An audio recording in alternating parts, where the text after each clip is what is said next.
नमस्कार दोस्तों, कैसे हैं आप लोग। आप लोग का स्वागत है बीबीएच पे, बिन विद्या हब पे। और आप लोग की तैयारी कैसी चल रही है। तैयारी दबा के करिए एकदम मन लगा के, क्योंकि आप लोग का एग्ज़ाम 3-4 महीने में आ जाएगा। तो आज हम लोग को पढ़ना है उत्तर प्रदेश के प्रमुख व्यक्तित्व। इससे पहले हम लोग कला संस्कृति का वीडियो ख़त्म हो गया है चैप्टर, और आज हम लोग देखेंगे उत्तर प्रदेश के प्रमुख व्यक्तित्व। इसमें कुछ उत्तर प्रदेश से जुड़े महत्वपूर्ण लोगों को देखेंगे। आपने पढ़ा ही होगा। इससे तो हालांकि अपने एग्जाम में उतना क्वेश्चन नहीं आते हैं, बहुत ही कम आया है, तो इसलिए इस चैप्टर से जिस जिस एग्जाम में क्वेश्चन आया था मैंने उसको ले लिया है, और इसको जल्दी से, इसमें ज़्यादा समय न देके एक वीडियो में इसका चैप्टर ख़त्म कर देंगे। फिर अगला चैप्टर हम लोग पढ़ेंगे भाषा एंड बोलियों का हम लोग क्वेश्चन देखेंगे। तो आप इस चैप्टर को पढ़ लीजिएगा, कल इसका देखेंगे, आज इसको हम लोग तुरंत ख़त्म करते हैं। चलिए, एकदम अपना दिमाग एकाग्र कर लीजिए, यहीं पे लगा दीजिए। ओके, खटाक से स्टार्ट हो जाएगा।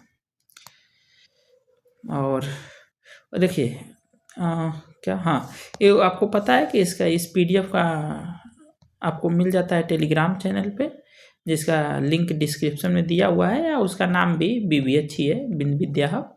वहाँ पे आप देख सकते हैं, बिन विद्या हब, इसी नाम से टेलीग्राम भी है, वहाँ पे आप जाके देख सकते हैं। अब यहाँ पे हमने कुछ नोट्स दे दिया है, जो हमेशा की तरह गौतम बुद्ध के बारे में दे दिया है कि 563 कपिलवस्तु लुम्बिनी में इनका बचपन का नाम सिद्धार्थ था। 35 वर्ष की आयु में बोधगया में निरंजना नदी के किनारे पीपल वृक्ष के नीचे उनको ज्ञान की प्राप्ति हुई थी। 29 वर्ष में घर त्याग दिए थे।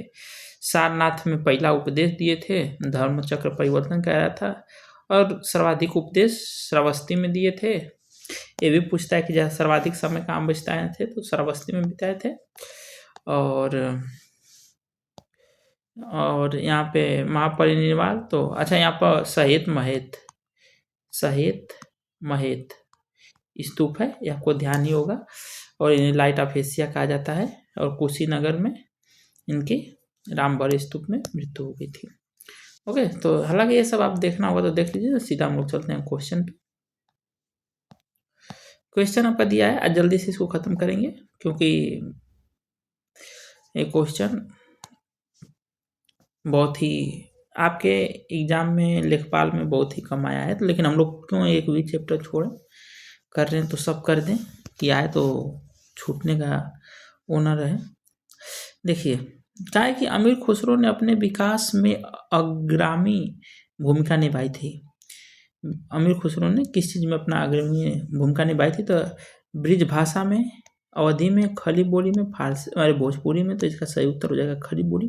खली बोली में अमीर खुसरो ने अपनी ज़्यादा भूमिका निभाई थी। उन्होंने फारसी और अरबी भाषा को, अरबी और फारसी को मिला के इसका निर्माण किया था, खली बोली को। और हिंदी का अमीर खुसरो को तबला और सितार का जनक भी कहा जाता है, यानी तोतीय हिंद भी कहा जाता है भारत का। ओके, भारत का तोता। चलिए, नेक्स्ट क्वेश्चन है आपका कि निम्नलिखित में से किसे तोताए हिंद के उपनाम से पुकारा जाता है। देखिए, अभी ये क्वेश्चन आ गया। अमीर खुसरो, मोहम्मद बिन तुगलक, मलिक मोहम्मद जैसी, शेर शाह सूरी, तो आपका सही उत्तर हो जाएगा अमीर खुसरो। इन्हें याद रखिएगा, तबला और सितार का जनक भी। आगे दिया है, निजामुद्दीन औलिया का जन्म कहाँ हुआ था। इनका उत्तर प्रदेश में हुआ था, कन्नौज, फर्रुखाबाद, जालौन या बदायूं। तो इसका आपका सही उत्तर हो जाएगा बदायूं जिला में हुआ था इनका जन्म। ओके, बदायूं जिला में हुआ था।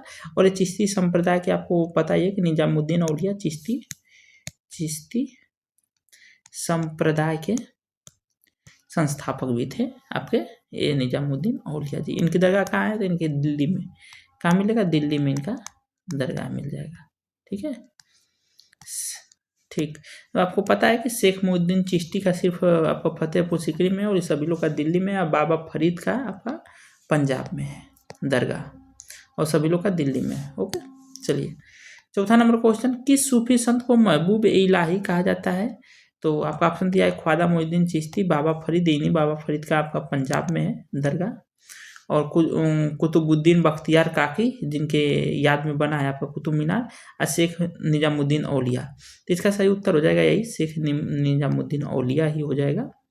ठीक है, इन्हीं का महबूब इलाही इन्हीं को कहा जाता है। ओके, चलिए आगे चलते हैं।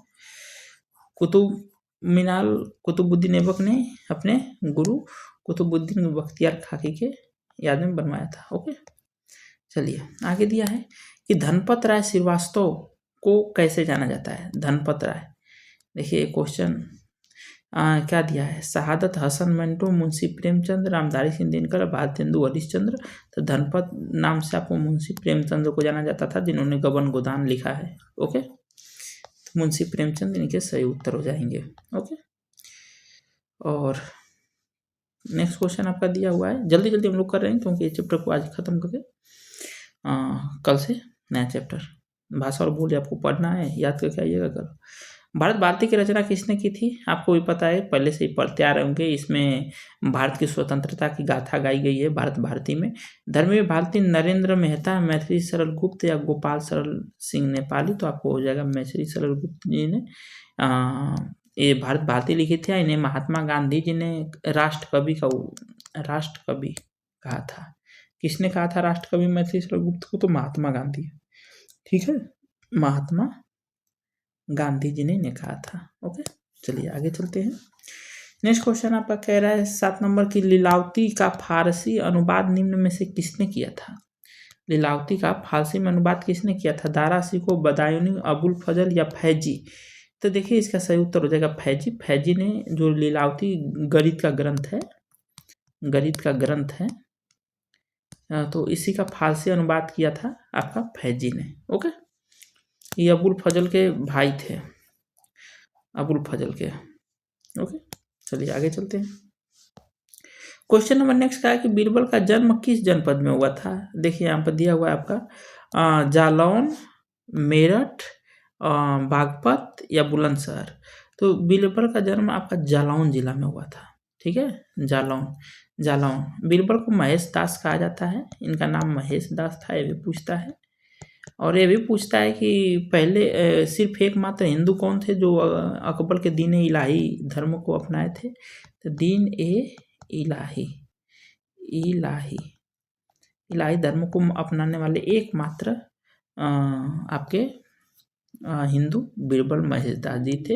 इनका जम्मू कश्मीर में विद्रोह था, कश्मीर विद्रोह को दबाने में इनकी मतलब जान चली गई थी, मर गए थे।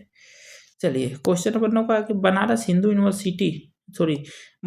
विश्वविद्यालय की स्थापना किसने की है। ये तो अगर यूपी का होगा तो आदमी बच्चा जानता है। अमर सेन, महात्मा गांधी, मदन मोहन मालवीय या काशी नरेश। मदन मोहन मालवीय जी ने 1916 में आपका बीएचयू की स्थापना की थी। बनारस हिंदू यूनिवर्सिटी की स्थापना किए थे। इन्हें मदन मोहन मालवीय को महामना कहा जाता है। ओके, चलिए आगे चलते हैं। आज हम लोग खटाखट कर रहे हैं। अमर सेन को पता है ना 1900 में मिला था। ये अमर सेन क्या है, अर्थशास्त्री। 1998 में उनको मिला था ये पुरस्कार अर्थशास्त्र का। चलिए आगे दिया है शबद किसकी प्रसिद्ध कृति है। सूरदास, तुलसीदास, कबीरदास, विद्याधर। ठीक है, तो शबद किसकी रचना है आपकी कबीरदास की आपकी रचना है ये आपकी शबद। ओके, चलिए आगे चलते हैं। क्वेश्चन नंबर 11 का है कि टोडरमन किससे संबंधित है। संगीत, साहित्य, भू राजस्व सुधार या कानून। तो ये देखिए टोडरमन ये पहले तो शेरशाह सूरी के दरबार में थे, फिर अकबर जी के दरबार में चले गए थे और ये भू राजस्व सुधार से संबंधित हैं टोडरमल जी। हालांकि ज़्यादातर उनका श्रेय अकबर में जाता है। इन्होंने आईने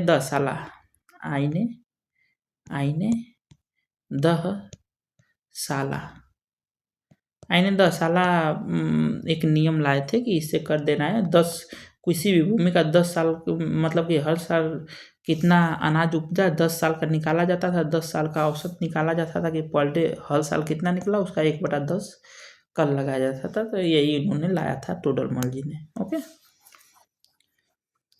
यही भू राजस्व सुधार किए थे। देखिए कहा है कि रानी लक्ष्मीबाई का विवाह झांसी के निम्नलिखित में से किस राजा से हुआ था। आप लोग अगर पढ़े होंगे तो ये बचपन में आप लोग कहानी भी पढ़े होंगे कि रानी लक्ष्मीबाई का विवाह किससे हुआ था। शिवराव से, दामोदर राव से, बाजीराव द्वितीय से या गंगाधर राव से। तो आपको पता है गंगाधर राव से हुआ था इनका शादी। रानी लक्ष्मीबाई कहाँ पैदा हुई थी? तो वाराणसी में हुई थी। वाराणसी में बचपन का नाम इनका मनु था। मनु उनको कहा जाता था बचपन में, पूछता है। और मणिकर्णिका भी इनका नाम है, मणिकर्णिका। ठीक है, मणिकर्णिका एक मूवी भी आई थी। और कौन उसमें वो थे, शायद रोल की थी कंगना रनौत। कंगना रनौत आपको पता है कहाँ की हैं? हिमाचल प्रदेश की हैं, अभी सांसद भी हैं।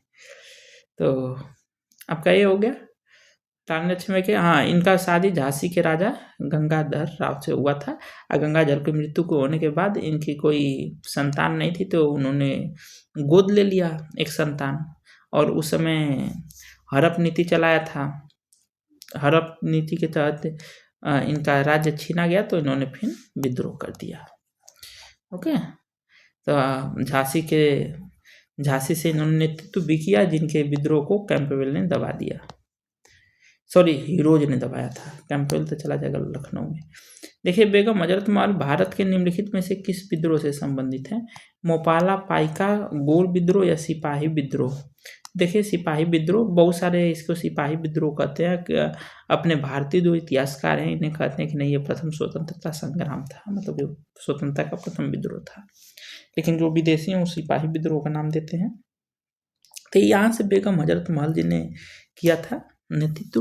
ओके, उनके कैंपबेल ने दबा दिया था। कैंपबेल, आपको कोई भी विद्रोह हो तो वहाँ का कौन दबाया था ये भी याद होना चाहिए 1857 की क्रांति में, तभी आपका नंबर हो पाएगा, नहीं तो फिर मतलब आधा अधूरा फिर आप रखें जानकारी। चलिए, कहा है कि बेगम हजरत महल ने 1857 के विद्रोह का नेतृत्व निम्नलिखित में से किस साल से किया था? अभी हम लोग चर्चा किए इलाहाबाद, लखनऊ, वाराणसी, कन्नौज। तो सही उत्तर हो जाएगा आपका लखनऊ। और चलिए आगे चलते हैं नेक्स्ट क्वेश्चन में। क्वेश्चन नंबर 15 पर कहा है कि कानपुर में 1857 के विद्रोह का नेतृत्व किसने किया था? ये हम लोग क्वेश्चन, अगर आप लोग वीडियो कंटिन्यू देख रहे होंगे तो पीछे हम लोग पढ़ चुके हैं।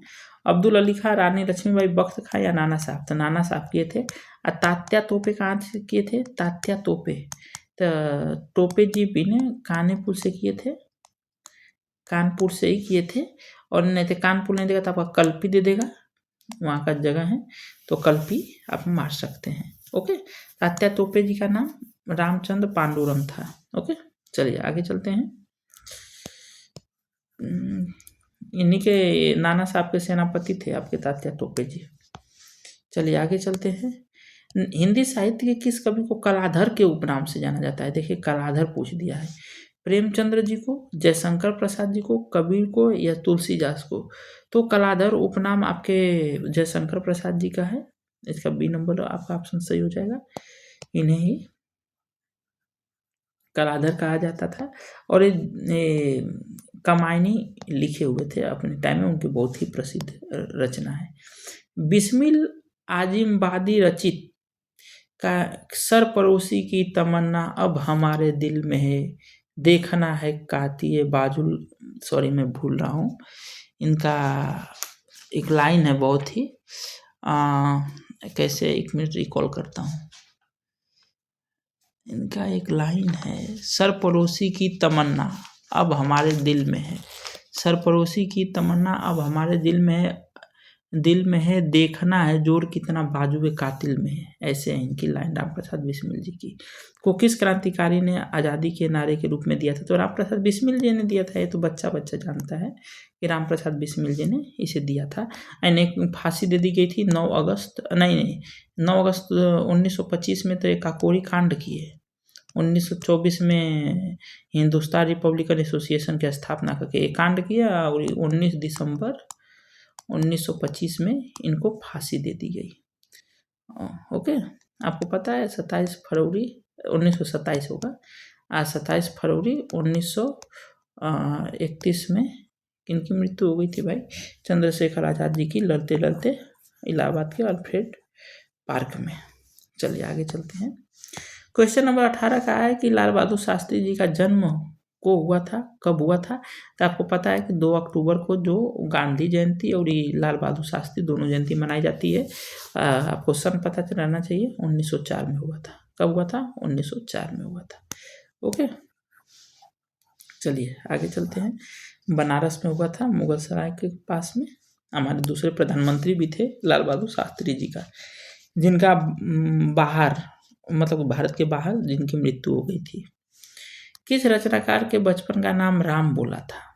राम बोला किसका? राम बोला विद्यापति, तुलसीदास, कबीरदास, केशवदास। राम बोला कौन? तुलसीदास जी, क्योंकि राम जी के ज़्यादा करीब यही थे।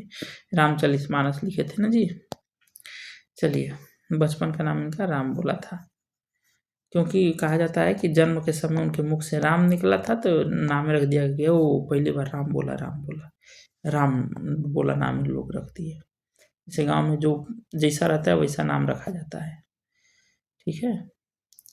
20 काकोरी के किस क्रांतिकारी को गोरखपुर जेल में फांसी दे दी गई? देखिए, काकोरी कांड कौन किया था भाई? अलग तो किए थे 3 लोग, लेकिन गोरखपुर जेल में देखिए यहाँ पे दिया है राजेंद्र लहरी, अशफाक उल्ला खां, ये सब लोग कांडी आदमी थे, सभी लोग शामिल हुए थे। रोशन सिंह या राम प्रसाद बिस्मिल, तो राम प्रसाद बिस्मिल जी को गोरखपुर के जेल में फांसी दे दिया गया था। ओके,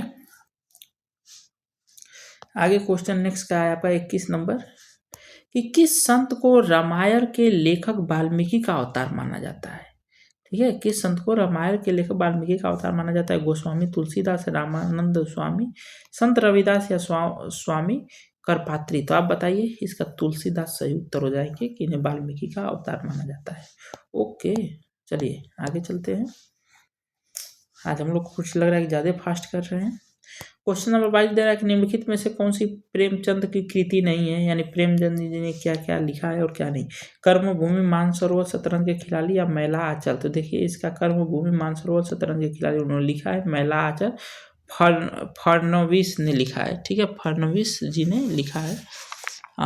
या फरीश्वरनाथ रेरू, शॉर्टकट में इनको रेरू कहा जाता है, तो रेरू जी ने लिखा है मैला आंचल। ओके, चलिए आगे चलते हैं। Next question.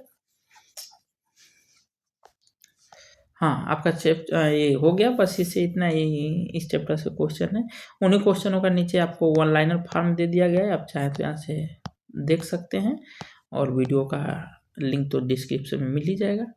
चलिए, आप लोग से मिलते हैं नेक्स्ट वीडियो में, और ज़रूर आप लोग पढ़ लीजिएगा, तभी मज़ा आएगा। और यार पढ़ाई एकदम जम के करिए, एकदम दबा के, एकदम जोश जुनून के साथ, कि एक सीट आपका कन्फर्म है, पक्का है।